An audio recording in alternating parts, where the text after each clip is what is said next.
संजीवन समाधीमध्ये काय करत बसले? कथा कीर्तन करत बसले. तसं आपल्या या धारूर मध्ये नाथ मंदिरामध्ये नाथ महाराज या संजीवन समाधीमध्ये आजही भगवंताचं चिंतन ध्यान स्मरण करत बसले. हा भाव ठेवा माय बाप. म्हणून ही नाथ महाराजांची संजीवन समाधी स्थळी आहे. या ठिकाणी अत्यंत उत्साहपूर्ण रम्य वातावरणामध्ये आणि धारूर तालुक्याचं वैभव काय सांगावं. हे ऐतिहासिक शहर आहे.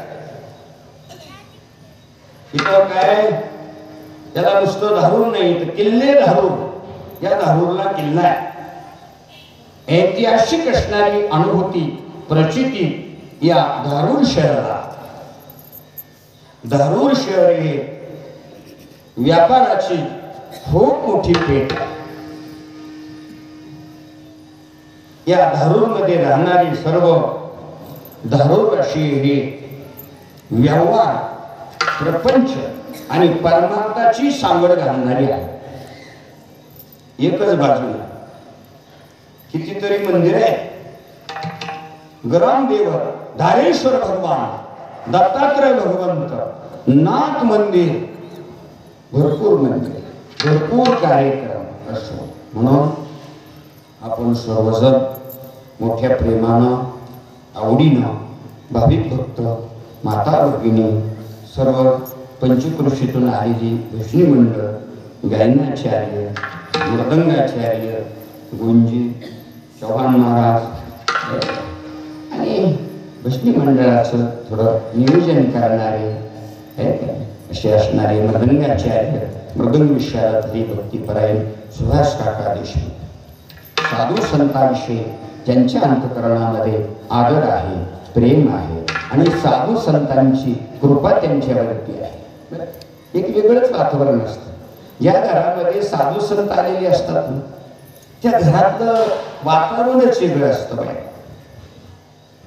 म्हणून दसरा दिवाळी तुझी आमास सखे संत जीवन भेटतील. म्हणून श्रावण महिन्यामध्ये या किल्ले धारूर मध्ये नाथ मंदिरामध्ये दिवाळीच्या सणाला आरंभ झालेला आहे असं म्हटलं तर वावग ठरत नाही. का तुका म्हणे आले घरा तुझी दिवाळी दसरा झाली पापा तापा कुठी अंधेने गेले कुठा उठी. हे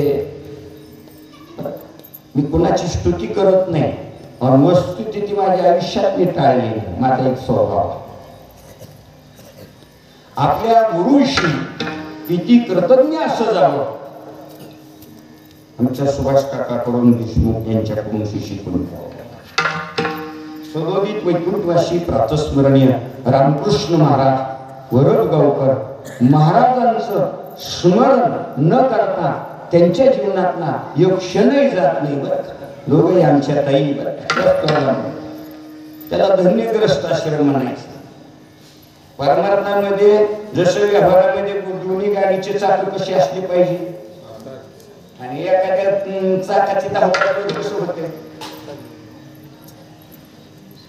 नाही जमत. तसं अगदी पतीची मता अनुसरून पतिव्रता अनायासे आत्महिता भेटीची ते म्हणून आपले रामगुरुजी सुद्धा सुदोदित रामकृष्ण महाराजांचं स्मरण काय महात्म्यांची कृपा असते. महाराज अलीकडे भक्ती बाबा 4 दिवस आता मला सांगितलं सुभाष काकाने गेले की 4 दिवस थांबले. साधू कुणाच्या घरी गेल्यानंतर गोधवनापर्यंत थांबू शकतो. गोधवन म्हणजे गायची धार काढायला जेवढा वेळ लागतो तेवढ्या वेळापुरता साधू ग्रस्ती माणसाच्या घरी थांबतो. बरं पण जर आपल्याकडे त्याही जास्त वेळ थांबत असतील तर निश्चितच अशा महात्म्यांची आपल्यावरती कृपा आहे. हे विशेष सांगायला नको. ही वस्तुस्थिती आहे.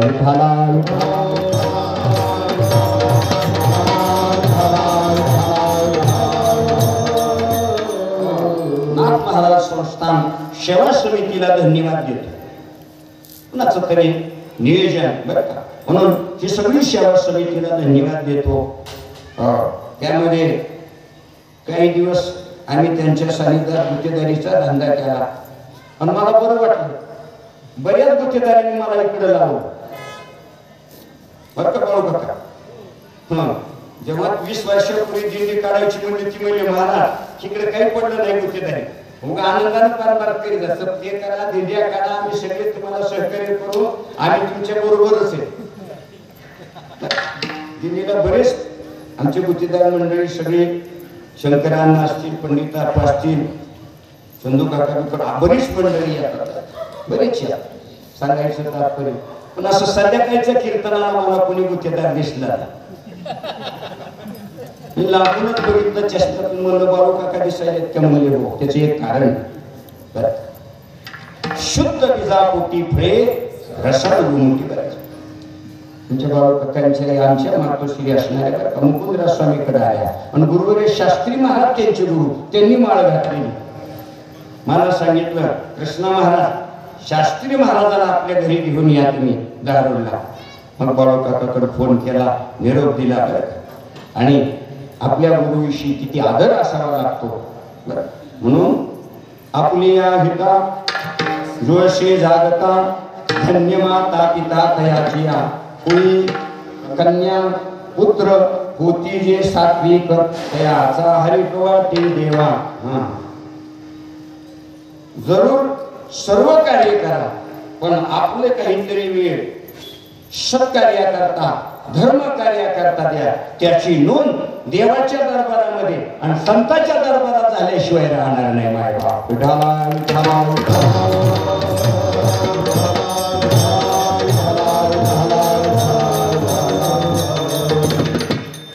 म्हणून सप्ताह झाला की नाथ महाराजाचं काम संपलं कृपया असं म्हणत जाऊ नका. सेवा समिती या नाथ या नगरमध्ये या परिसरात राहणाऱ्या सर्वांना विनंती आपण काही बरेच उपक्रम घ्यावे. सकाळच्या वेळेस काही भाविक भक्तांनिमित्त थोडं स्वच्छता करावी जावी. काही मंडळींना भजनी मंडळींना विनंती आहे की आपण ठराविक दिवस ठेवून या ठिकाणी भजन करत जावं. शनिवार असो गुरुवार असो कोणता वार तुम्हाला जमत एकादशी असं कुठला वारानुसार आपण या ठिकाणी भजन करत जावं. बरं एवढी मोठी असणारी जागा आहे. काही वृक्षारोपणाचा कार्यक्रम आपल्या घरातल्याचा वाढदिवस असला तर तो वाढदिवस नाथ महाराजाच्या मंदिरात साजरा करा. 2 झाडं लावा ते झाडं सांभाळा. नाथ महाराजांची कृपा तुमच्या घराण्यावर झाल्याशिवाय राहणार नाही. म्हणून जवळजवळ आता मला 21 वर्ष व्हायला लागली कीर्तनाला वगैरे. वैकुंठवासी गुरुवर्य रामकृष्ण महाराज वरगावकर महाराजांनी आपल्या मूर्तीची स्थापना केली. बरं त्याचं कारण असतंय ज्यांनी स्थापना केली ते देवाला सांगत असते ह्या येड्यातून सगळी सेवा करून घ्या देवा म्हणून 29 वर्ष सत्याचं विठ्ठल मंदिर आश्रम होतं. गुरुवर्य शास्त्री महाराजांच्या हस्ते कळस स्थापना झाली आणि गुरुवर्य माऊली महाराज चाकरवाडीकर महात्म्याने आशीर्वाद देऊन सांगितलं हे आपल्या महाराजालाच काल्याचं कीर्तन करायला यायचं. मला काय सांगायचं कृपादान केली संती कल्पांतीही सरेना म्हणविता त्यांची दास पुढे आस पुरेना. बऱ्याच वर्षापूर्वी काका खासदार असताना त्यांनी ही वास्तू दिलेली आहे सभागृह. आता मला सांगितले कुणी गवळी काका आहेत त्यांनी हे सभामंडप बांधून दिलेलं आहे. बरं का अजून तुम्हाला इथं काय काय करता येईल त्या सुविधा बरं का बाळू काका देवाच्या कामाला जरा ढिले पडत जाऊ नका. बरं आणि माणसं कुठं बी बोलत घरचे माणसं काही कमी बोलतात का आपल्याला. मला तर बोलतेत भाऊ काय महाराजाचं खरं आहे. कुणी काही म्हणलं तरी आपलं घेतलेलं हाती सत्कार्य आपण सोडायचं नसतं. आपण ते सतत करत राहायचं असतं. असो सर्वांना खूप खूप धन्यवाद देतो. आणि आज या कीर्तन रूपी सेवेकरता जो अभंग घेतलेला आहे तो जगद्गुरु जगदवंदनीय संत श्रेष्ठ देवमान्य महाराष्ट्र भूषण देहूचे थोर साधू जगद्गुरु तुकाराम महाराज यांचा 4 चरणाचा प्रस्तुत अभंगामध्ये जगद्गुरु तुकाराम महाराज हे ज्ञानेश्वर महाराजांचं वर्णन करतात. वर्णन करत असताना कुणी कुणाचं वर्णन करावं?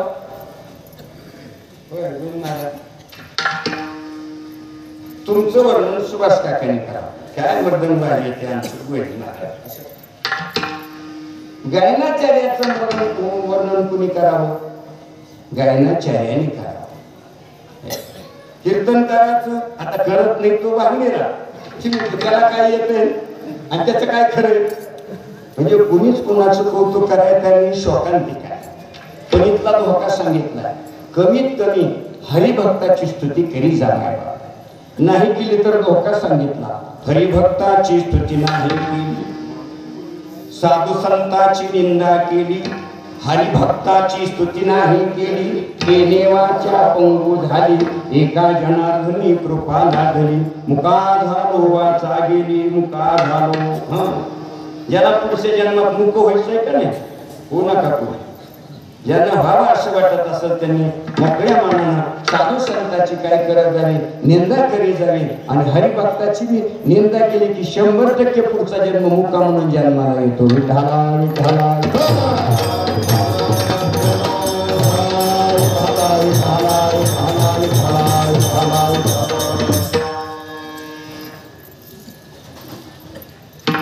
स्तुती करणारे जगद्गुरु तुकाराम महाराज आणि वर्णन करतात ते ज्ञानेश्वर महाराजांचं. बरं प्रसंग काय? तुकाराम महाराजांचे एकूण 4192 अभंग जर आपण बघितले बघा बाप्पा प्रकाश बाप्पा तोडतात. आयुर्वेद काय असतो, आयुर्वेदाचा आपल्या जीवनाशी किती संबंध आहे, आहार कसा घ्यावा, सगळे आजार आहारातून होतात. रामबाण औषध देणारा व्यक्तिमत्व. बरं झालं असं रोज सोडून तुम्ही तालुक्याच्या ठिकाणी आहात, कारण जनसेवा ही ईश्वर सेवा. त्यांनी एक मला प्रसंग सांगितला, मला तुमचा बोर्ड लावा. म्हणजे काही जणांना काय म्हणतात त्याला कोड वगैरे असे काही पेशंट आहेत किती दुरुस्त झाले त्याचे.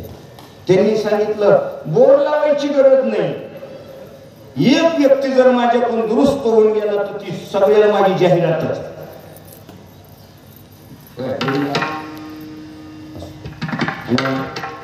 सगळ्याला मी धन्यवाद देतो. आपलं कार्य करत असताना कुठेतरी आपल्या समाजाला कामाला येतोत का हा भाव आपल्या अंतःकरणात असावा. एक चालक सर म्हणून एक चंदन सावळगाव आपल्या देवणीला त्यांची सेवा असते. मी गेल्यानंतर सांगितलं म्हणजे आमच्या मोठ्या भावाने रसवंती टाकली. काय टाकली? रसवंती. चांगला धंदा टाकलाय. कुणी यावं आणि तोंड गोड करून जावं. रस केल्यावर कसं पडते तोंड? कुणी यावं आणि तोंड गोड करून जावं. आपण म्हणले दिवसभरामध्ये 1500 रुपयाची गाडी घालते स्वतःच्या वास्तूमध्ये. धंदा कशाचा? रसवंती. त्याचं धंद्याचंच नाव काय? धंद्यात काय असं झाले? रसवंती असं. म्हणजे काही बऱ्याच गोष्टी शिकायला येतात. मला आनंद वाटतो. ती म्हणजे माणसं पैसा करतात, काही करतात. माणसं आता हवेत टाकायला लागली. त्याच्या घरचा उन्हाळा, त्याच्या पाहुण्या रावळ्याचा उन्हाळा, कुणाच्या ज्यानं हवा टाकलाय त्याच्या, आणि पुन्हा मग गल्लीतले शेजारी त्यांच्या जीवनातला उन्हाळा. माणूस जर गेला, पण बरेच माणसं म्हणजे दहाबा काय काही नाही. माणसं बिघडण्याचा कारखाना त्याचं नाव दहाबा. चांगला माणूस मध्ये जाणार बिघडून घरी येणार, पुढची त्याच्या डोक्यात घालणार. कुणाच्या कुणाच्या हो वस्तुस्थिती आहे. म्हणून तुकाराम महाराज म्हणले कसला बी धंदा टाकू नका. धंदा असा टाका, चांगला उद्योग करा. बरं हो, जोडून या धन उत्तम व्यवहारी आणि उदास विचारी विच करी उत्तमची गती तो एक पावेल उत्तम भोगील जीवखानीवर. पण तुमचा धंदा बी उत्तम आहे का? आणि कीर्तनाचं किती प्रेम असावं. गिराईक तर कमी व्हायना. गिराईक म्हणजे दैवत आहे. गिराईक दैवत आहे. आम्ही तर येऊन थांबलो. बरं ताई म्हणायला लागल्या तुमच्या नावचा स्वयंपाक तयार झाला. आम्ही सांगितलं आमचं भोजन झालंय. हा जेवायचं जात नाही. गिराईक बंद होत नाही. घड्याळ काही थांबत नाही. आम्ही नेमकं करायचंय काय? ताईने जेवायचं आणलं. त्यांनी इतक्या शिस्तीत असते का नाही. त्या चपाती जेवढी होती त्या सगळ्या चपातीला असं घेतलं, असं सगळ्याला सगळं असं मुरगाळलं आणि त्या भाजीमध्ये असं टाकलं आणि तेवढं खाल्लं. 10-5-7 मिनिटातच खाल्लं तेवढं आणि झाले म्हणून. नाही तर बरेच जण कीर्तनाला आले पंगत चालू माणसं जेवतच बसतात. वाटा येऊ द्या. तुकाराम महाराज म्हणले कीर्तनाला जात असताना जरी 7 दिवसाचे आपण उपाशी असलो तर कीर्तनाला टाकायचं नाही. हा भाव अंतःकरणामध्ये ठेवला पाहिजे. 7 दिवसात जरी झाला उपवाशी तरी कीर्तनाशी टाकू नये. किती दिवसाचा? समजा 7 दिवस जेवाय भेटले नाही ना, काल्याच्या आदल्या दिवशी तर माणूस आला आणि आला ती कीर्तनाच्या वेळेवर आला. त्यानं म्हणायचं नाही 7 दिवस झालेत मला जेवाय नाही. कीर्तनाला उभारायचं आणि कीर्तन झाल्यावर बघायचं जेवायचं काय, पण कीर्तन टाकायचं नाही. हा भाव अंतःकरणात असला. आणि आपल्या घरी आलेला माणूस विनमुख जाऊ द्यायचं नाही. ग्रस्तीच्या असणारा घरचा नियम आहे, शास्त्र आहे. विनमुख गेली या अतिथी हे सर्व सुकृताची संपत्ती. ती म्हणल्या जेवतात का? म्हणलं जेवण झाले. म्हणले मग काहीतरी तुम्ही दूध चहा. म्हणलं घेतच नाही चहा. मग म्हणले आता काय करा, एक शेप आहे. मी म्हणलं नको, अवघड तोंड हलवा.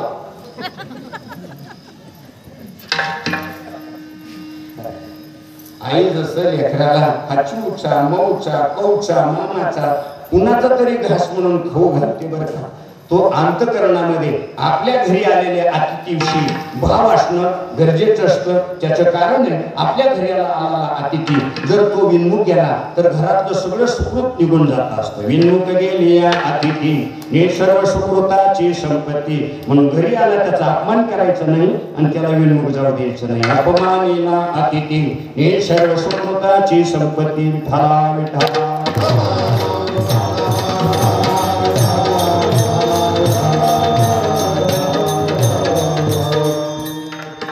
महाराजांचे 4192 अभंग. या सर्व अभंगामध्ये जो प्रसंग तुकोबारायांना अनुभूतीला आला तो अभंगामध्ये तुकाराम महाराजांनी प्रगट केलेला आहे. आजचाही प्रसंग तसाच आहे. एक ब्राह्मण आळंदीवरून जगद्गुरु तुकाराम महाराज यांच्याकडं देहूला आलेला. आल्यानंतर चौकशी केली. सांगितलं समोरचा जो वाडा आहे तो तुकोबारायांचा. महाराज कुठे आहे? सांगितलं ते सकाळीच गेले. कधी भांडाऱ्यावरती जातात, कधी घोरड्यावरती जातात, कधी भामचंद्रावरती जातात. मग कधी येतील सूर्यास्त.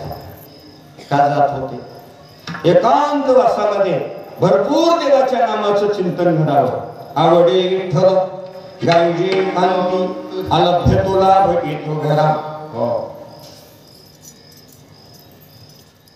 महाराजांचं आगमन झालं. स्वागत केलं, आदरातिथ्य केलं, बसण्याकरता आसन दिलं. घाले संताशी आसने पूजा करी काया वाचा म्हणे. एका जनार्दनी जाणे इच्छिले ते पुरवी. बोला, मी आळंदीहून आलो, माऊलीनं तुमच्याकडे पाठवलं. तुकाराम महाराजांना आनंद झाला. त्यांना नमस्कार केला. येण्याचं कारण त्यांनी सांगितलं माझ्या काही मागण्या होत्या. काय होत्या? कोणत्या मागण्या होत्या? मला सुख मिळावं, मला समाधान प्राप्त व्हावं.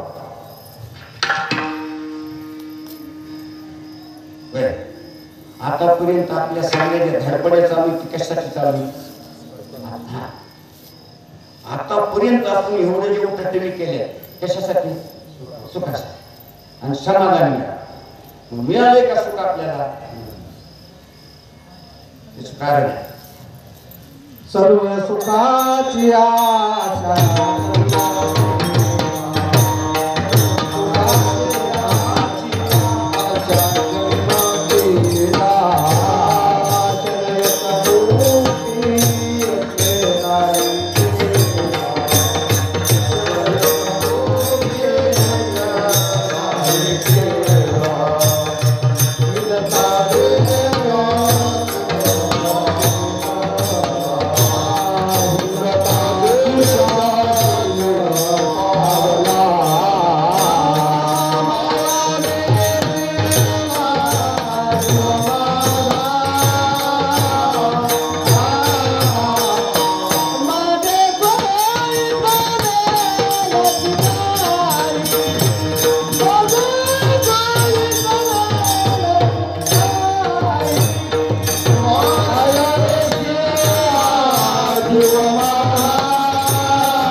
द्वंद्व म्हणल्यावर लय गोड लागतं, पण वेळ अभावी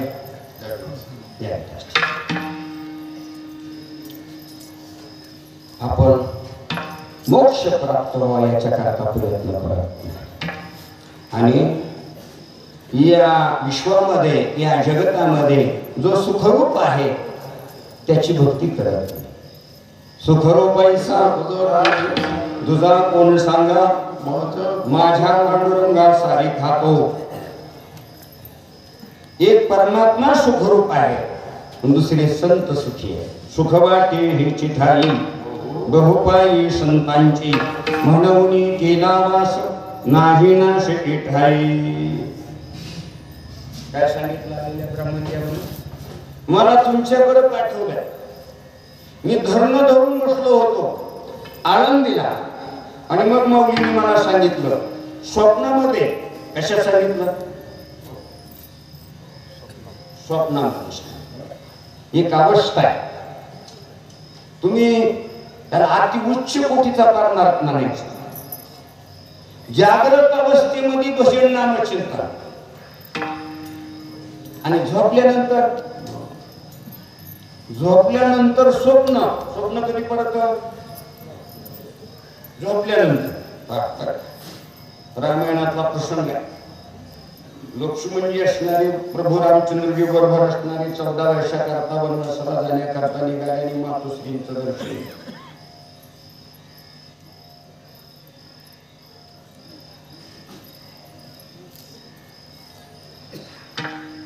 मातेचं दर्शन घेतलं. सांगितलं हे पहा, स्वप्नामध्ये सुद्धा तुझे असणारे बंधू प्रभू रामचंद्रजी यांच्याविषयी विकल्प निर्माण होऊ देऊ नकोस. कशामध्ये? स्वप्ना सुद्धा. लक्ष्मणजी म्हणतात आई स्वप्न कधी पडतं? कीर्तनात बसले हो. आता दुर्दैवाने एखाद्याचं जीवन जास्त झालं असेल, टिकून बसला असेल आणि तिथं त्याचा डोळा लागल्यानंतर त्याला स्वप्न पडू शकतं. कीर्तन संपलं. पण बहुतांशी व्यवहार असा आहे की झोपल्याशिवाय स्वप्न पडत नाही. बंधू लक्ष्मणजीने सांगितलं आई मी तुला वचन देतो की मी असणार 14 वर्षे या वनगमनाच्या प्रसंगी वनात असताना मी झोपणारच नाही. मग मला स्वप्न पडेल का? नाही. एक प्रश्न निर्माण होतो. आपण रात्री कीर्तन केलं तर दुसऱ्या दिवशीला दुकानावर सुद्धा गिराईक नसते, त्याचे डोळे ती म्हणते आमचं सांगायला तुझं सांग. आम्ही सुद्धा मग दुसऱ्या दिवशी भोजन झालं की मग थोडा विश्रांती घेऊ द्या का, रात्री थोडं जागरण झालं. म्हणजे मग 14 वर्ष बंधू लक्ष्मण हे झोपलेच नाही. हे कसं शक्य झालं? ते शक्य झालं असं की जे काही वासना आहेत ना, बरं का बाप्पा, वज्रासन, आसनासन, पद्मासन, जे काही असले त्या आसनामध्ये लक्ष्मण नावाचं आसन आहे. आणि त्या लक्ष्मण आसनामध्ये 2 मिनिट बसलं की 24 तासाची ऊर्जा त्याच्या शरीरात निर्माण होते. असं त्या आसनाचंच काय आहे, सामर्थ्य. म्हणून 14 वर्षामध्ये बंधू लक्ष्मण हे वनवासात झोपलेच नाहीत, परंतु ते दररोज 2 मिनिटे करता ते आसनात बसायचे. आसनाचं सामर्थ्य. ज्याचं पोट दुखतंय ना त्यांनी 5-10 मिनिट वज्रासनात बसायचं. बराचसा सल्ला असा मोकळा देतात, पण माणसाला सवय लागली. काय सवय लागली? फुकटचं माणसाला त्याचं महत्व लक्षात येतं. कशाचं? मी 7-8 वर्षी असं जायचं, कीर्तन करायचं, किती घ्यायचं बाप, ते म्हणायचे नारळ प्रसाद, म्हणायचं काल्यात फुलून टाक. ते गुरु महाराज, शास्त्री महाराज ती म्हणले हे असं कवर चालणार आहे कृष्णा महाराज, की नाही वेळ बसायचा, गाडी असते, डिझेल पाणी असते, लागत असते, माणसांना देते ती घ्यायचं. फक्त गुरुमंत्र 2 सांभाळा. काय सांभाळा? मागायचं नाही, टाकायचं नाही, आणि तिथंच पाकिट काढायचं. आता 30 वर्ष झाले आपला खेळ झाला नाही, आता 10-5 वर्षात होत असतो. काही चिंता नाही. बंधू लक्ष्मण यांनी सांगितलं की आई, मी 14 वर्ष करता असणारा काय करणार आहे? झोपीचा त्याग करणार आहे. का? झोपल्यानंतर स्वप्न पडतं. पहा, मला एक प्रश्न विचारायचा, स्वप्न खरं असते का खोटं? होय जी आहे का? स्वप्न खरं असते का खोटं? ती म्हणाले तुम्ही म्हणतात कसं? त्यांच्या भावनेला धन्यवाद देतो. स्वप्न बहुतांशी तुमच्या आमच्या जीवनात स्वप्न पडतं ते खोटं असतं. पाऊस नाही, आता धरणाला कशाची गरज आहे? पुढे पावसाची गरज आहे. पाऊस पडला पाहिजे, पाऊस पडला पाहिजे, पाऊस पडला पाहिजे, असं म्हणत झोपलं. असं म्हणत जी झोपत आहे ना त्याला स्वप्न पडतंय. आणि स्वप्नात एवढा पाऊस पडतंय, केवढा? रानाने जवळजवळ गुडघ्या इतकाली असणार सोयाबीन मध्ये पाणी असा. रात्री पुन्हा त्याला जाग आली की म्हणते कसं काय झालं, पुन्हा लक्षात येते त्याच्या स्वप्नात ते आहे तसंच विनोदाचा भाग स्वप्न. पहा, स्वप्न ही अवस्था आहे. जर आपण जागृत अवस्थेमध्ये ज्याचं जास्त चिंतन करतो तेच आपल्या स्वप्नात येतं. उर्वरी महाराज सांगायचे, मला आता स्वप्न सुद्धा भजन कीर्तनाचेच पडत. पडाव का नाही? आता 25 वर्ष झालं भजन करतो आपण. होय दादा, आसोलीकर, हसनाबादकर, उंदरीकर सगळ्याला होय. इतक्या दिवसात म्हणजे रोज कशाचे स्वप्न पडायला पाहिजे आपल्याला? होय, पण आपल्याला भजन कीर्तनाचे स्वप्न पडायचे. ज्ञानेश्वरीचं पारायण चालू आहे, पंढरपूरला चालू आहे, दिंडी निघालेली आहे, हे स्वप्न पडायला पाहिजे. कारण बहुतांश वेळ आपला परमार्थात जातो. पण असे स्वप्न न पडतात, असे स्वप्न पडतात. कीर्तन करून गेल्यावर महाराजाला स्वप्नामध्ये त्याच्या मागे साप लागला होता.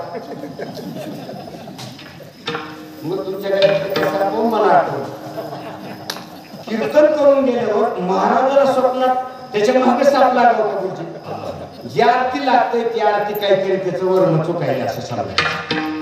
पण नाथ महाराजांना स्वप्न पडलं आणि स्वप्नामध्ये ज्ञानेश्वर महाराज गेले. नाथ महाराजांना सांगितलं, नाथ बाबा, ही अजान वृक्षाची मुळी माझ्या कंठाला त्रास करते, तुम्ही आळंदीला या, माझा हा त्रास दूर करा. आणि ज्ञानेश्वरी अशुद्ध झाली, त्या ज्ञानेश्वरीच्या शुद्धीकरणाचं कार्य तुम्ही करा.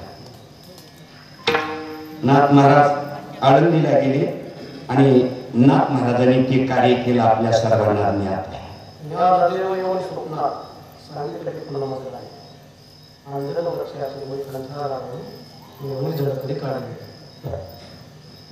तुम्ही जे सांगितलं तेच मी चिंतन केले की तुम्ही आनंदीला या 1000 वर्षाची मुलगी माझ्या कंठाला लागलेली आहे आणि तो त्रास दूर करा असं सांगायचं चिंतन. धरलं स्वप्नामध्ये ज्ञानेश्वर महाराजांनी सांगितलं तुम्ही देहूला जा. जगद्गुरु तुकाराम महाराज तुमची जी इच्छा आहे ती इच्छा पूर्ण करते. तुम्हाला काय पाहिजे? सुख पाहिजे, सुख देते. तुम्हाला काय पाहिजे? समाधान पाहिजे, समाधान देते. तुम्ही कुठं जा? तुकोबा यांच्याकडे जा. याला नम्रता म्हणतात.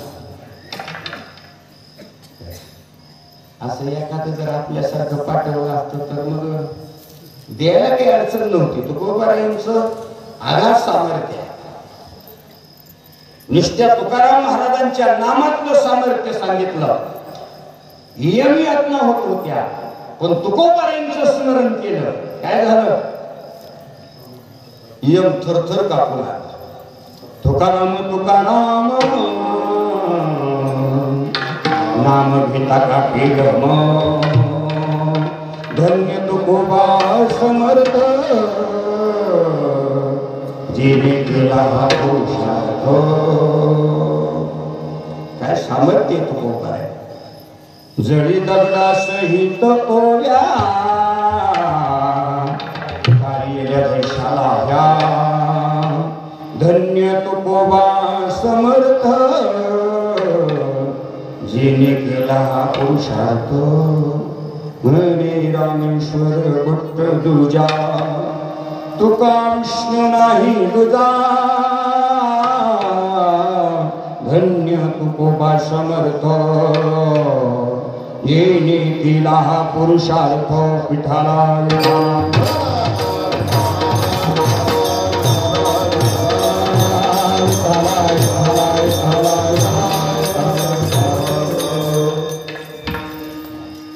म्हणून परमार्थामध्ये नम्र होता आलं पाहिजे. काय होता आलं पाहिजे? नम्र. नम्रता बुद्धबातेने कोदिले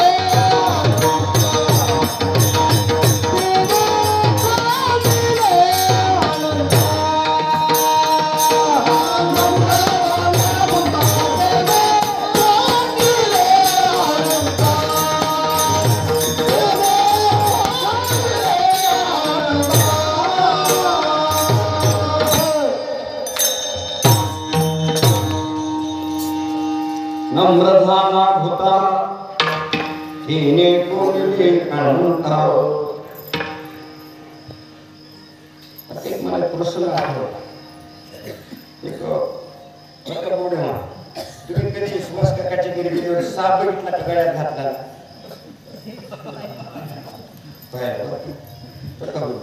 ते साप घातलेला गळ्यात माणूस बघितल्यावर कसं दिसते म्हणजे एवढा फोटो तुमचा काढून ठेवा. ती म्हणजे नाही हे साप कसा आहे? ही साप मी रामकृष्ण महाराजाच्या अंगावर सोडलेला साप. म्हणजे महाराज हो का बघा असं तोडून दाव. ही सोप आहे का अवघड आहे? तुमचं काहीच म्हणणं नाही. निसतं आता मी कुणी जर असं म्हणलं की साप आला तिकडून असं म्हणलं की तर कुणी बसणार नाही. आला नाही बघ. जर समजा भावून असं तर बसलेले कुणी म्हणले की हे साप गेला असं जर म्हणले तर सगळे अगदी बाजूला निघून जाते ही वस्तुस्थिती. हे कसं शक्य होतंय? नम्र याच्यावर मला थोडं आठवलं. तुकोबारांचं प्रमाण आहे. ज्याचं चित्त शुद्ध होतं ना, ज्याचं चित्त शुद्ध होतं त्याचे शत्रू सुद्धा मित्र होतात आणि त्याला साप सुद्धा काही करू शकत नाही. ती म्हणजे चित्त सुद्धा जारी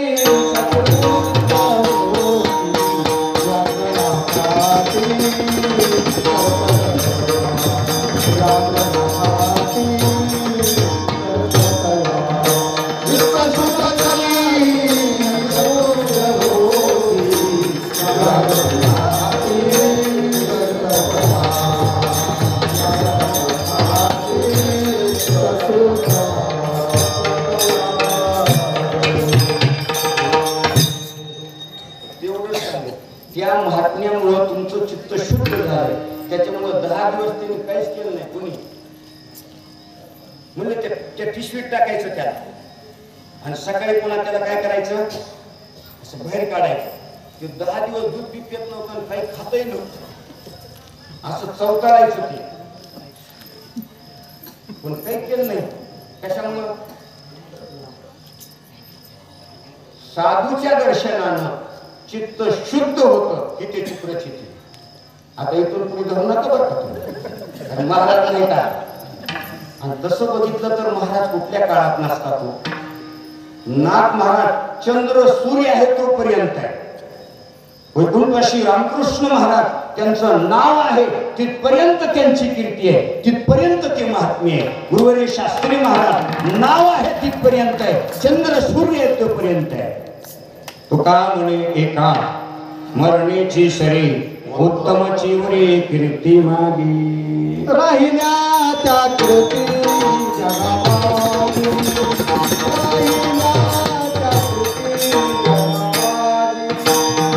राहिल्या त्या कृती जगामागी, राहिल्या त्या कृती जगामागी, राहिल्या त्या कृती जगामागी.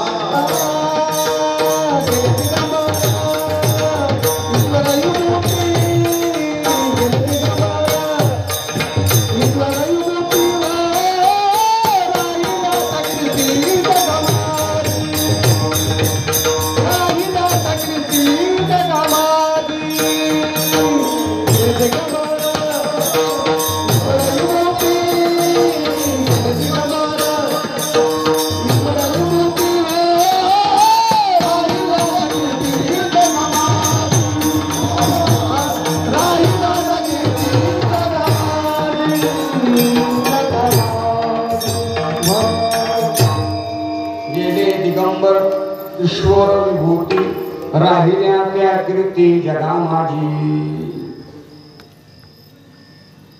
आळंदीहून आलेल्या त्या साधकानं याचकानं धरणेकरानं आपली व्यथा सांगितली. मला सुख पाहिजे, मला समाधान पाहिजे आणि मला मोक्ष पाहिजे. देता येत होत.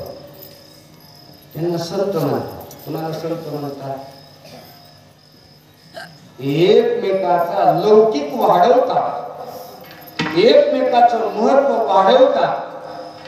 यांना काय म्हणतात? यांना संत म्हणतात. तुकोबरायांचं महत्व ज्ञानोबरायांनी वाढवावं. मग तुम्हाला मी सुख समाधान आणि मोक्ष या ठिकाणी देऊ शकत नाही. तुम्हाला पाहिजे असेल तर तुम्ही देहूला साधू आहेत जगद्गुरु तुकाराम महाराज, त्यांना भेटा, तुमची इच्छा पूर्ण करते. तुकाराम महाराजांनी विचार केला, अहो गुरु आहेत ते ज्ञान्यांचा राजा गुरु महाराज म्हणाले ज्ञानदेव तुम्हा ऐशी मज कामरा हे काय थोर काहीची वाहन काही बरी. काय भाव आहे तुकोबारायांच्या अंतकरणामध्ये. बोलिले लेकुरे वेडी वाकुडी उद्धरी करा क्षमा अपराध महाराज तुम्ही सिद्ध.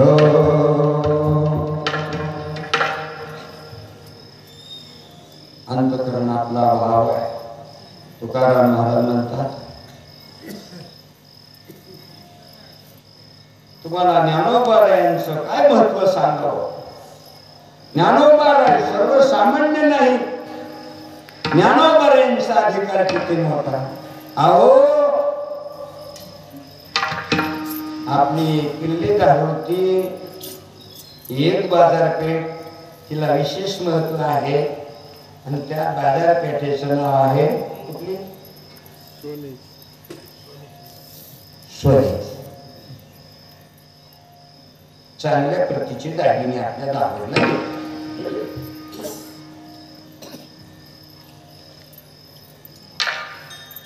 तुकाराम महाराज सांगतात, अहो त्या ज्ञानोबा ज्ञानोबारायांचं वैभव सांगावं काय? या ज्ञानोबारायांच्या दारामध्ये सोन्याचं कयाची हे गोरे सोन्याचा पिंपळ कयाची हे गोरे सोन्याचा पिंपळ कयाची हे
या ज्ञानोबारायांच्या दारामध्ये काय? दयाची द्वारी सोन्याचा पिंपळ आणि ज्ञानोबारायांचं सामर्थ्य काय?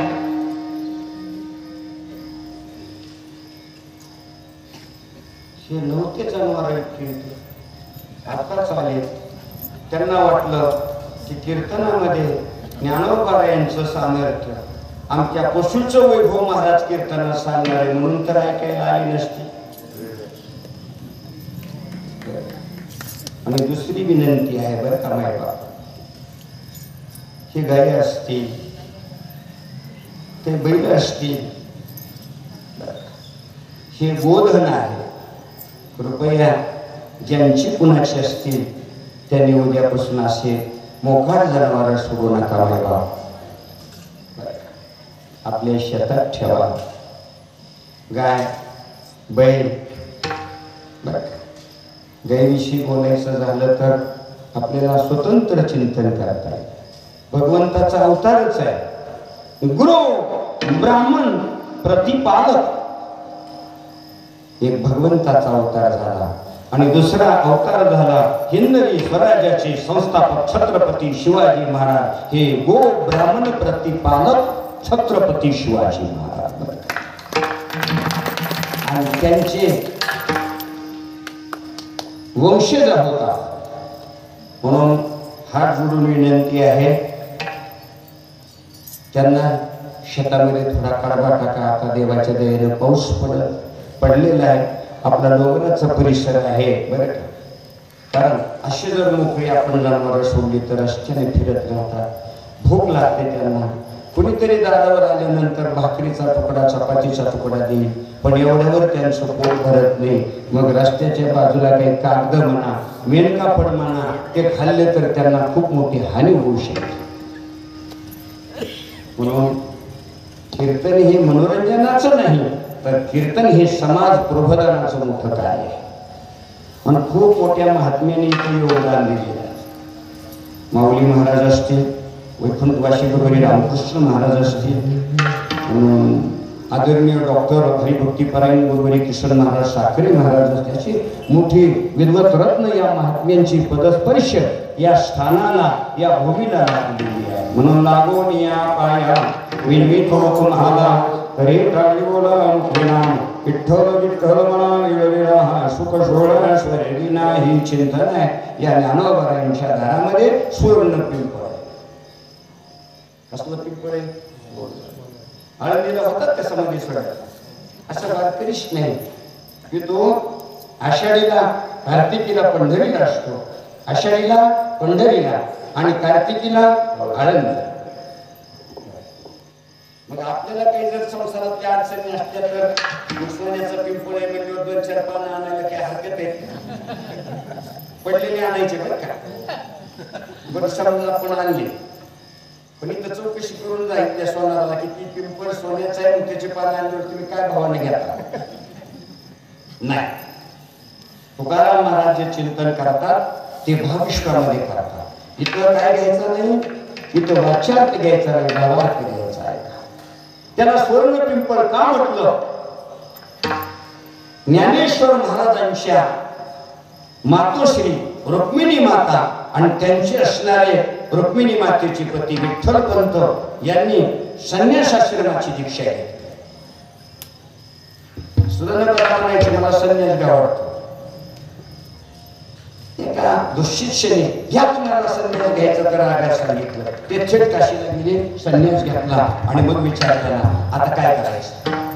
उतरून आपण उतरायचं झालेलं नाही, आपण काय करायचं म्हणून एक निर्णय घेतला. रोज सकाळी उठायचं, इंद्राणीचं स्नान करायचं, सिद्धेश्वराचं दर्शन घ्यायचं आणि त्या असणाऱ्या पिंपळाला काय करायच्या? प्रदक्षिणा करायच्या. किती प्रदक्षिणा झाल्या होत्या? 1.25 लाख प्रदक्षिणा रुक्मिणी मातेच्या त्या स्वर्ण त्या पिंपळाला झाले बरं का. त्याचा परिणाम असा झाला की विठ्ठलपंतांचे श्रीगुरु श्रीपाद स्वामी महाराजांचं आगमन त्या ठिकाणी झालं आळंदीला आणि त्यांच्या दर्शनाचा योग प्राप्त झाला आणि त्याच पिंपळाखाली त्यांना आशीर्वाद मिळाला, पुत्रवती भव. जगाचा उद्धार करणारी 4 रत्न रुक्मिणी मातेच्या पोटी जन्माला आले. निवृत्तीनाथ महाराज, ज्ञानेश्वर महाराज, सोपान काका आणि संत मुक्ताबाई. विठ्ठला विठ्ठला.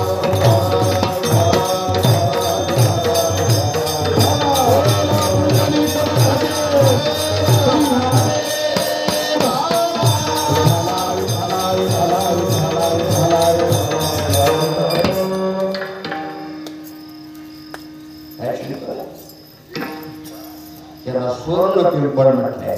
आजही आपण आळंदीला गेल्यानंतर 7 प्रदक्षिणा बरं का, 7 प्रदक्षिणा घालायच्या. जो 7 प्रदक्षिणा त्या पिंपळाला घालत त्याच्या जीवनामध्ये दैन्य, दारिद्र्य, दुःख राहणार नाही हा आशीर्वाद त्या स्वर्ण पिंपळाला आहे. म्हणून त्याचं वैभव वर्णन करतायत जगद्गुरु तुकाराम महाराज. दयाची द्वारी सोन्याचा पिंपळ आणि ज्ञानोबरायांच्या सामर्थ्याचं वर्णन करत असताना तुकोबाराय सांगतायत अंगी ऐसे गोड रेडा गोडी. सोपे काय गोड आहे? बोलून चालून जाणार किती म्हणलं तर ती येतात आणि त्यातली त्यात रस्त्याने एखादा रेडा चालायला लागला रेडामध्ये रेडा म्हशीचा मुलगा हे काही हो. म्हणून आजही दूध सुद्धा दूध कसं आहे? पवित्र आहे. पाळे पाळतो पवित्र आणि गोड. त्यातली त्या म्हशीच्या दुधापेक्षा गाईचं दूध लेकराला चांगलं. त्याचं कारण असे जे लेकर म्हशीचं दूध त्यांचा बुद्ध्यान कमी राहतो आणि गाईचं दूध खातात त्यांचा बुद्ध्यान जास्त राहतो. म्हणून लहान लेकराला आजही काय केलं जातं? गाईचं दूध दिलं जातं. आमच्याकडं मुंबईचे कृषी पंडित म्हणून यांना महाराष्ट्र शासनाने गौरव केला भागवत आपा ठोंबरे बरं का. तिने एकदा सांगितलं त्या दीर्घाईचे वासरे का नाही 1 नंबर 2 नंबर असं नंबर म्हणलं की ती गायची 1 नंबरचं वासरू बरोबर येणार. ती बरोबर केवढ्या गायमध्ये आपल्या गाय कशी जाणार दूध प्याणार. कशाचं? म्हशीचं सोडलं नंबर म्हणायचं नाही, काय म्हणायचं नाही. सोडले मालकाला दुसरी हात म्हणजे एवढा निर्बोध प्राणी आहे कोण रेडा. पण प्रसंगोपात श्री क्षेत्र पैठणी या ठिकाणी शुद्धीपत्र काढण्याकरता गेल्यानंतर तिथं बडस असणाऱ्या त्या ठिकाणी चर्चा सत्र झालं. माणसं तरी काही चांगलं म्हणत होय, कायच नाव तुमचं, चांगलेच नाव ठेवलेत की बरंच काही नावात काय असतं. पण आमच्याकडं जो असणारा ज्ञान्या नावाचा असणारा जो तो रेडा ना पकालीचा, त्याचं नाव सुद्धा ज्ञानाचं. नावात काय असतं ज्ञानोबारांनी सांगितलं, ज्ञानदेवा प्रमाण आत्मा अनुभव सर्व पूर्ण अवस्था मिळाला.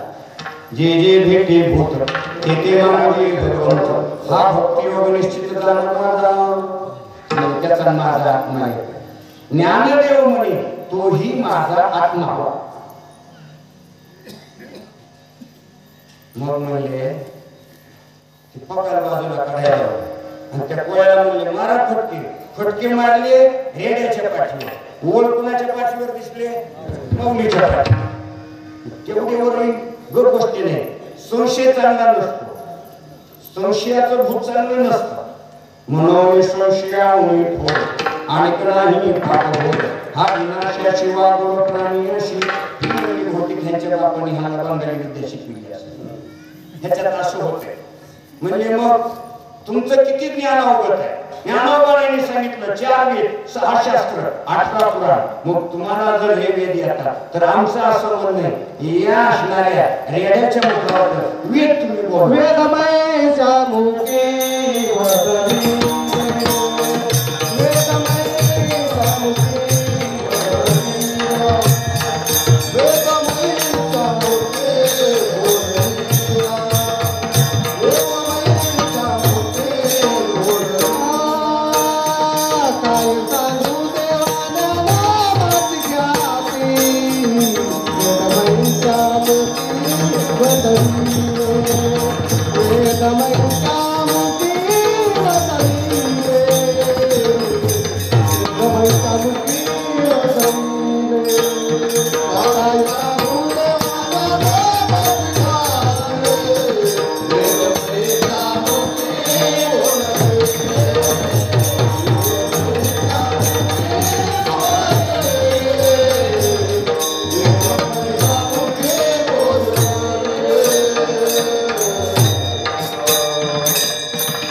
काय सांगू देवाना नामात घ्यावी, वेदमयच्या मुखे वेदवेशामुखे बोलविले किंवा निळोकारागोचर करतात. वैश्य पुत्रामुखे बोलवली श्रुती चालविणे विनती वैशुन्या नोहे हा सामान्य महिमा संतांचा नैवेद्य हातीचा मूर्ती देवी. ज्ञानेश्वर महाराज काय करणार नाही ऐका. या वर्षी आपल्या मुकुंदरासांनी दिंडी सोहळा श्री विठ्ठल मंदिर आश्रम 19 वर्ष पूर्ण झाली. दिंडी सोहळ्यामध्ये परभणी जिल्ह्यामध्ये शेषराव कदम नावाचे प्रज्ञाचक्षु म्हणजे अंध व्यक्ती. कसला माणूस? कसला माणूस? आंधळा. भीत आंधळा, त्याला काही दिसत नाही. अंध व्यक्ती, हातात काठी आहे, डोक्यावर पडशी आहे. आमची प्रिय झाली वाया दिंडीचं पूजन झालं, उशीर झाला, आम्ही निघालो आणि एवढ्यामध्ये दिसली ती व्यक्ती. चला तो कुठले परभणी जिल्ह्यात. मग इथं हॉटेल आहे का? हॉटेल काय करायचं थोडं काहीतरी दिंडीतले संयोजक मंडळ म्हणजे काय हरकत नाही, आमच्याकडे आहे जेवायला बसा. ताट आणलं, भाजी पोळी भात वगैरे ताटात पड. म्हणजे आता त्यांच्याशी थोडं संवाद करा. मी म्हटलं तुम्ही कुठल्या जिल्ह्यातले? परभणी जिल्ह्यातले. तुमचं नाव काय? म्हणजे शेषराव कदम. म्हणलं कितवी वारी तुमची? तुम्हाला काही दिसत नाही का? म्हणजे नाही. मी म्हणलं तुमची वारी कितवी? बाप्पा कितवी? म्हणजे 34वी वारी. ऐकायला नाही कीर्तन. म्हणजे एकदा दोनदा गेली की असं म्हणते आपण वारी नाव महाराज तर त्याच्यापेक्षा फुगवते. म्हणतो आपली 19वी वारी झाली. एवढा मोठा समाज असतो. बरोबर. आपण निमित्त मात्र. कुठल्या महाराजाला असं वाटलं का नाही आपण एवढ्या समाजाला येतो, 25 दिवस जेवण्याची व्यवस्था असते, असं कुणाला जर मधून खायला लागला मधून व्हायला लागलं कुणाला तर तिला दिल्लीतल्या सगळ्या माणसाला आमंत्रण द्यायचे त्याच्या घरी 4 दिवस बोलवायचे.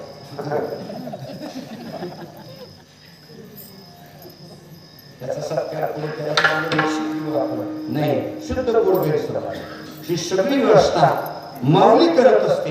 पांडुरंग परमात्मा करत नाही. 34वी वारी म्हटल्यानंतर आश्चर्याचा धक्का म्हणलं तुमच्या बरोबर कोण आहे म्हणजे कोणी नाही माऊली. मला वाटलं माऊली म्हणजे असं माणूस असतात बरोबर. मी म्हणलं तुमच्या बरोबरची माऊली कुठे त्याला राग आला की माझा. ती म्हणजे तुम्ही कोणा सांगेल मी म्हणलं आम्ही माऊली बरोबर म्हणजे तीच माऊली माझ्या बरोबर. करीला ते काय भाव ठेवायचा मला तिथं तर आपण कांगडे भोंगे सांगत असतो. आलाच असतात पेरण्या झाल्या नाही आलाच असतात पण घरच्या म्हणायला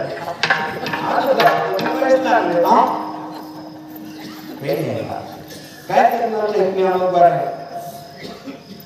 एक अंध व्यक्ती ज्यांना काही दिसत नाही अशी व्यक्ती 34 वर्षाला आम्ही सुरत विचारलं मग तुमची अवस्था म्हणजे माऊली सगळं बरोबर का हे तुकोबा आहे आलेल्या याचकाला सांगताय काय करत नाही करील त्या काय दोहे महाराज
महाराज परिपाहे बिन शुद्ध कंगी. बरंच यांचं चरित्र आहे बरेचसे दिले आहे. देवाला आपल्या चरित्रापेक्षा संतांचं चरित्र वर्णन केलेलं खूप आवडतं. प्राणापेक्षा जास्त आवडतं. ते हे प्राणा परते भगावडते निवृत्ती जे भक्त चरित्रात ये पेशवू शके. यशी नावाची असणारी ती राजकन्या मोठं संकट आलं. देहत्याग करण्याकरता घोड्यावरती बसून निघाल्यानंतर माऊलींच्या दर्शनाचा योग आला. माऊलीने ओळखलं मोठं धर्म संकट आहे. मुला उठ ते म्हणाले मी मुलगा नाही मी मुलगी आहे नाही मुलगा आहे. निळोबराय वर्णन करता जिहे निविष्मात्र देह पालटीला स्त्रीचा कृतीला पुरुष उभा काय करणार नाही ना. म्हणून तुमच्या आमच्याकरता भगवद्गीतेवरती भाष्य ज्ञानोबरायने करून ठेवून ज्ञानेश्वरी सारखा विश्वमान्य ग्रंथ करून म्हणून प्रत्येकानं आपल्या घरी ज्ञानेश्वरी ठेवायची आपल्या घरी गाथा ठेवायच्या बरं का. म्हणून आज ज्ञानोबराय तुकोबारायांचं आपल्याला प्रगट दर्शन होत नसत परंतु या ग्रंथाच्या रूपानं साक्षात या संतांच्या वाङ्मय मूर्ती म्हणजे ज्ञानेश्वरी आणि गाथा आहे. काय गाथा म्हणजे काय साक्षात जगद्गुरु तुकोबारायांची वाङ्मय मूर्ती आहे आणि ज्ञानेश्वरी म्हणजे साक्षात ज्ञानोबरायांची वाङ्मय मूर्ती आहे. म्हणून ज्ञानोबराय समजून त्या ग्रंथाचं दर्शन घ्या. तुकोबाराय समजून दर्शन घ्या. चार अभंगाचा ज्ञानेश्वरीच्या थोड्या ओळी वाचा. आपलं जीवन कृतार्थ झाल्याशिवाय राहणार. आलेला याशक म्हणत होता मला मोक्ष पाहिजे. काय पाहिजे मला मोक्ष. आता 4 महिन्यात जातो सगळं परमार्थ करतो, त्याच्यातला उद्देश काय आहे बरं? कोणतरी म्हणायला नारळ प्रसाद नाही, याचा उद्देश काय आहे? याचा उद्देश आहे आम्हाला मोक्ष प्राप्त झाला पाहिजे. काय झाला पाहिजे? मोक्ष प्राप्त, आम्हाला सुख प्राप्त झालं पाहिजे. बरं का? जगात सगळे दुकान आहेत, दारूमध्ये सगळे दुकान आहेत का नाही? कुठलं नाही का दुकान? सगळे दुकान आहेत, पण हे दुकान मात्र नाथ महाराजांनीच घातलेलं आहे. ते म्हणजे या ठिकाणी आलं की त्याला सुख, या ठिकाणी पंगत घातली की त्याला समाधान, इथं ज्ञानेश्वरीचं पारायण केलं, कीर्तनाचं श्रवण केलं, हरिपाठ म्हटलं की त्याला मोक्ष. महाराजांनी दुकान घातलं, घातला दुकान, देत्या दियासी दान, संत उदार उदार, भरले अनंत भांडार. दान दिल्यावर दुकानात काही राहते का? उदार दिले तर कुलूप लागते, आणि दान दिल्यावर नाही. हे संतांच्या दुकानातला माल आहे परमार्थाचा, इथं कधीच असणारा तुटवडा पडत नाही. घेऊन जा, आणि जे कोणी राहिले त्यांच्या करता सुद्धा शिल्लक आहे. मागण्या शिपुरी धन्याने का शिवरे, कारण ह्यांच्या दुकानातला माल कुणी भरलाय? देवानं भरलाय, आणि देवानं भरलेला असल्यामुळं किंवा देव हाच माल त्यांच्या पोत्यात असल्यामुळं त्याला कधीच तुटवडा पडत नाही. तुकामुळे पोटे देवी भरले घेरी, संत उदार उदार, भरले अनंत भंडार. ती याचीच म्हणत होती मला मोक्ष पाहिजे. तुकाराम महाराज, ज्ञानेश्वर महाराजांनी हरिपाठाच्या रूपानं, पारायणाच्या रूपानं, नामचिंतनाच्या रूपानं काय केलं? मोक्षाच्या पंक्तीच घातल्या अभंगाच्या तिसऱ्या.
धन्यवाद देतो. बऱ्याच जणांना इथं येता येत नाही, पण ती घरी बसल्या बसल्या सुद्धा या माध्यमाद्वारे त्यांना किती सुख कीर्तन ऐकते. म्हणून भगवान श्रीकृष्ण परमात्मा अर्जुनाला सांगतात, तुझं ज्ञान सांगेल विज्ञान. जयाने घातली मुक्तीची गवांदी, गवांडी म्हणजे पंग, आणि मिळेली मानवी वैष्णवांची वय. जगामध्ये ज्ञानोबाला एवढं वैष्णवांचं संघटन कुणीच केलं नाही. आता आपण सोहळ्यात जाऊन आलो ना, आळंदी ते पंढरपूर माझे मनीची आवडी,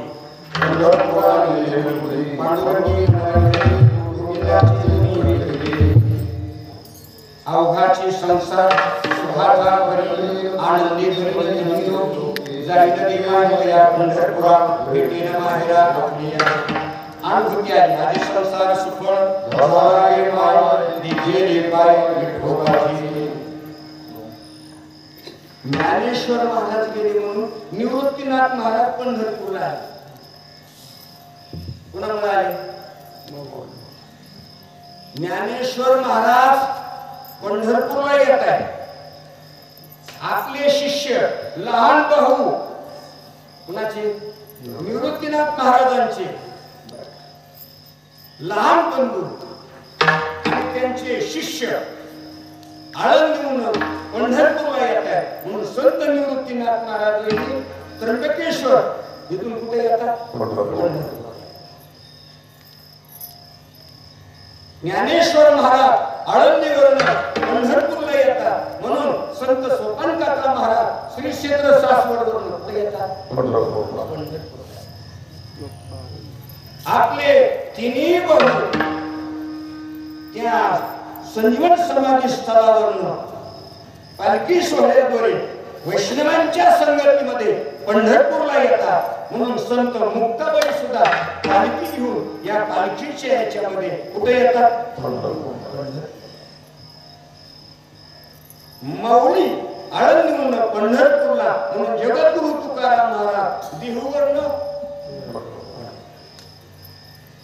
तुकाराम महाराज आपले गुरु महाराज देहूवरून पंढरपूरला जात आहे. म्हणून त्यांचे दोन वटशिष्य सौदागरपैकी हे दोन संताजी जगनाडे महाराज गाथा लेखक, ज्यांच्याकरता तुकाराम महाराज हे वैकुंठावरून संताजी महाराजांना वैकुंठ धामाला घेऊन जाण्याकरता आहे. हे तिन्ही समाजातले संत कोण? संताजी जगनाडे. आणि दुसरे संत गवरशेठ महाराज हे वाणी समाजाचे संत. किती समत्व योग आहे संतांचा, काय विशाल दृष्टी आहे. म्हणून या दोन्ही संतांच्या पालख्या पंढरपूरला या. मला काय म्हणायचं? माऊली पंढरपूरला येत आहेत. म्हणून गजानन महाराज शेगाव संस्थानचे कोण? गजानन महाराज कुठे येतात? पंढरपूरला. शेगाव ते पंढरपूर. काय शिवतो? कुणीतरी मला असं विचार, माऊली येतात म्हणून बरोबर आहे, मग सगळे एका ठिकाणाहूनच कशी येत आहेत? बरं का, मी म्हणलं माऊलीच्या पालखीच्या मागं 5 किलोमीटर, शेवटची दिंडी 5 किलोमीटर, आम्ही 6 किलोमीटरवर थांबतो. भवानी पेटवून निघाल्यानंतर दिवेघाट संपला, काळेवाडी आम्ही काळेवाडीला थांबतो. काळे मंगळ कार्यालयाच्या 6 किलोमीटर अंतर आहे. मागे 6 किलोमीटर पुढं 40 तर मुजित राहतील, येऊ नका. बरेच माणसं असं विचारतात, कस काय महाराज दिंड्यात कस काय असतंय, पाऊस असतंय का? म्हणलं हो. मग कस काय असतंय? म्हणलं पुण्यापर्यंत काय अडचण नाही, मोठमोठ्या इमारतीत मोठमोठ्या महानगरपालिकेच्या शहरात सगळी व्यवस्था आहे. मग त्याच्या पुढे निघाल्यावर मग रावट्या कस काय असते? म्हणलं काय नाही, मजेशीर असतात रावट्या. मग कस काय जमायचं त्याच्यामध्ये? खाली म्हणलं काय नाही, खाली असलं तरी खाली आपलं गवतात टाकायचं, आपलं काय असेल ती पैसे टाकायची. मग पाऊस यायला लागले म्हणलं काय नाही, चांगलं गार वाटतं. माणसं इथूनच हे करते, मग झोप कशी काय लागते राहते, तुझं चढून तर बघा. तुम्ही फक्त येऊन बघा. बरेच म्हणते पंक्तीला काय, पंक्तीला काय, तुम्ही येऊन तर बघा. घरी खातात त्याच्यापेक्षा नाही तू पटीच्या पंक्तीला खाल्लं तुम्हाला काय शिक्षण आहे? एवढा जो सोहळा आहे, एवढे जे वारकरी आहे, ते कुणी एकत्रित केले? ज्ञानोबा आहे. म्हणून तुकाराम महाराज वर्णन करतात, दयाने घातली मुक्तीचे गवांडी, मेळवली नांदी वैष्णवांची, खेळले ते काय मोहे महाराज, परे काही केंद्र सिद्ध खंडिका होणार. 30 वर्षात एवढे ठरवलेले बस बरेच म्हणायचं थोर महाराजाचं काय अडचण नाही, कीर्तन चांगला करते महाराज, उड्या मारून करते, नाचून करते, अभंगाच्या बाहेर जात नाही, अभंगाचंच बोलते, चांगलं बोलते, पण कीर्तन याला समजत नाही. हो आता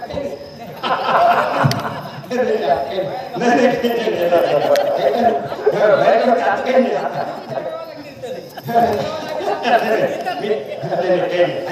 मी थोडासा असं केला, घड्याळाकडे बघून वेळेत कीर्तन करायचं का पुन्हा कधी आपल्याला योग आला तर सगळ्याच्या दर्शनाच्या भेटीचा योग येत राहावा ऐका नाही आणि उगाच अर्धा तास जास्त कीर्तन करून मग तुम्हाला त्रास देऊ काय त्याच्यात काही विशेष आहे का हो बोबडे मला दवाखाना वेळेत उघडा आणि वेळेत बंद करा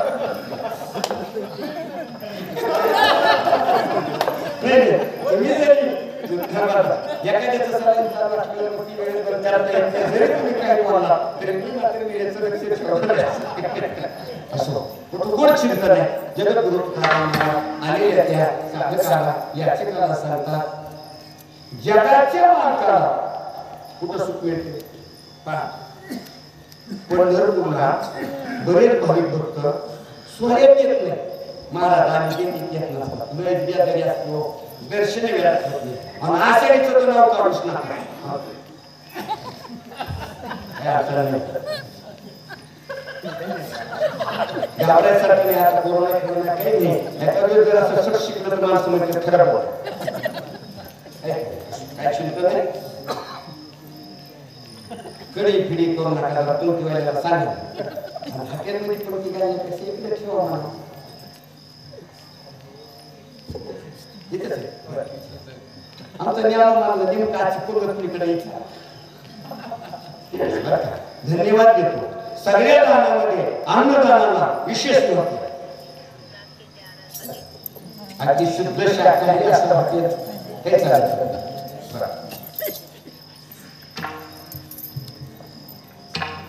त्या याचिकाला तुकाराम महाराज सांगतात की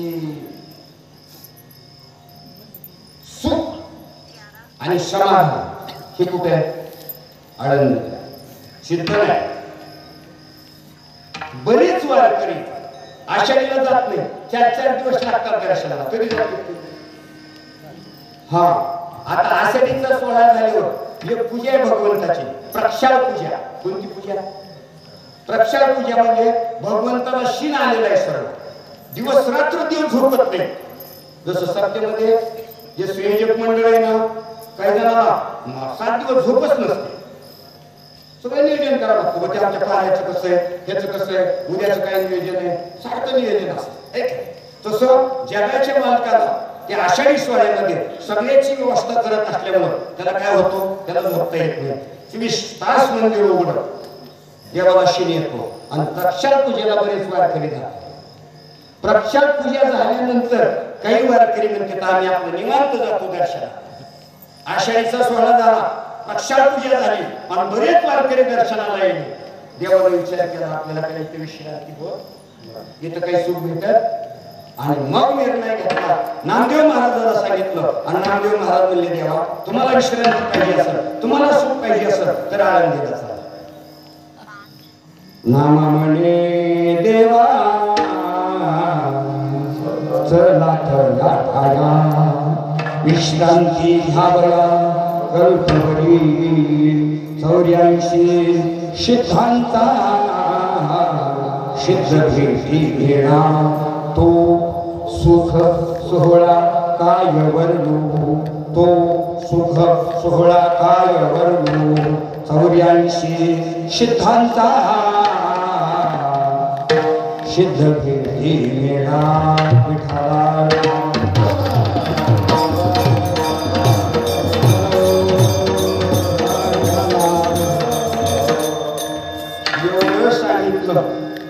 तरी तो आलेला याचक धरणेकरी काय म्हणत होता पण ते सुखाचं समाधानाचं कसं काय म्हणत होतं सत्यात आनंद असतो ऐकायला गोड जेवायला बोलायला किती प्रेमाने बोलतात माणसं बाहेर सत्यामध्ये आनंदी आनंद असतो तरी काय तर ते मग सगळी स्वयंपाकीची आहे चहापाणी आहे सगळे झोपायचे कसं म्हणजे कुठं झोपायचं काय अडचण आहे का नाही तर म्हणजे महाराजाच्या खाली टाकली होती तसे गादी आम्हाला भेटतात गादी असतात का कशाचीच अडचण नाही कुठं देवाच्या दरबारात संतांच्या सेवेमध्ये कुठलीच अडचण नाही तसं ज्ञानोपायाकडं काय आहे? मोक्ष आहे, सुख आहे, समाधान आहे. पुन्हा पुन्हा तो विचारत होता. आता भैरवीत म्हणायची, तुकाराम महाराज म्हणतात, त्या ज्ञानोपायाकडं सुखाला आणि समाधानाला काय कमी आहे?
ज्ञानेश्वर महाराजांच्या आळंदीला तिथं सुख आणि समाधानाला काही कमी आहे का म्हणे तेथे सुखाकाय पुणे निराहे समाधाने चित्ताचिया करील ते काय हे महाराज करी काही बीज शुद्ध अंगी. एकच प्रसंग सांगतो शेवा. आळंदीचा महिमा. आळंदी हे गाव पुण्यभूमी भाव दैवताचे नाव सिद्धेश्वर. शंकर पार्वती मनातून सारी.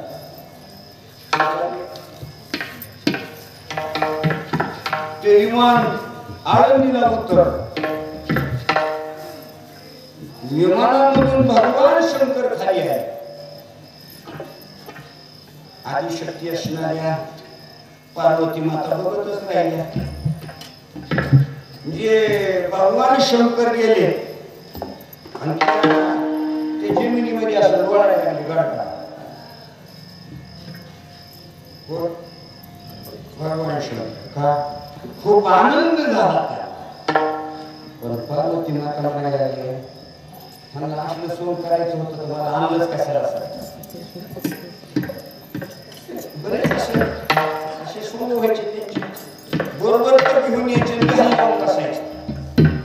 पार्वती माता म्हणायचं तुम्हाला ध्यान लावायचं होतं तिथं कैलासाला असं लावायचं कशाला आणलं मला सगळं. होय जर घरी बोलतो तसं कुठं लग्नाला गेलो कुठं कार्यक्रमाला गेलो असं आवडण्या करून जर ताईला बोललं तर मग जमते का. नीट खायचं ना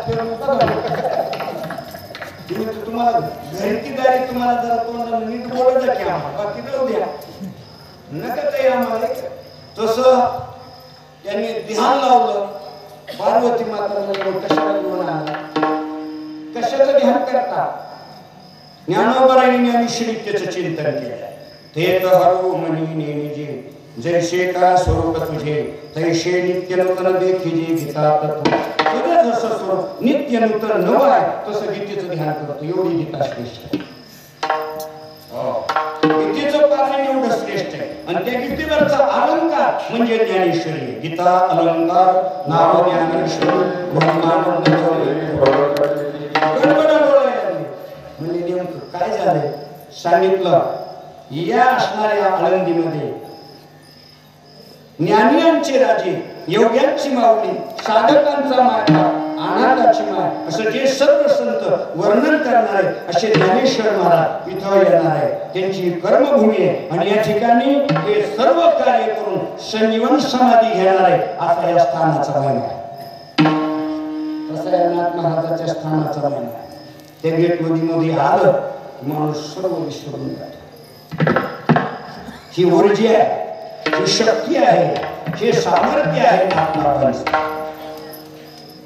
म्हणून तुकाराम म्हणे तिथे सुखाकाय कोणी राहे समाधाने चित्ताजिना घडलं ते काय मोहे महाराज काही बीज शुद्धांगी झालेली शिवा. संजीवन समाधिष्ठ नाथ महाराजांच्या चरणी आपले सर्व भाविक भक्त माता भगिनी भजनी मंडळ गायनाचार्य मृदंगाचार्य सर्व नाथ सेवा समिती त्यांना कोटी कोटी धन्यवाद. सर्वांच्या चरणी नतमस्तक. अशीच नाथांची कृपा आपल्या सर्वांवरती राहो. आपल्या हातून परमार्थ घडो सत्संग घडावा अशी मंगल प्रार्थना करतो. आणि शेवेला पूर्णविराम न्यूनते पुरते अधिकते सरते करुण घ्यावे तुमते विनगत असो पायाच्या प्रसादे काही बोलिलो विनोदे मज क्षमा करणे शांती नोहे अंगभूत युक्ती विढोपार खुमाई विढोपार खुमाई